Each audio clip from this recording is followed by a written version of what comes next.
Nasa dapitan ako ngayon at dito may nagte-trending na chicken shawarma na puntahan talaga ng mga estudyante dahil napaka-affordable at sulit na sulit talaga. Kaya kahit hindi student ay mapapakain ka talaga pag nadaan ka dito. Dito lang yan sa may Dapitan Street, Sampaloc, Manila at ito ang shawarma sa dapitan. At ayan na!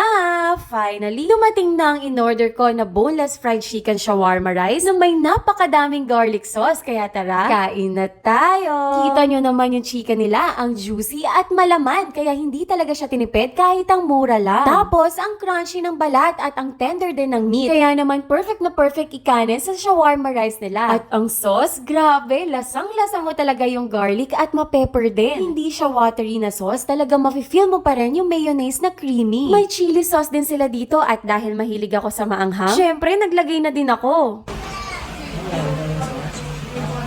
Mas masarap pag na chili. Finally, naluto na din yung chicken shawarma.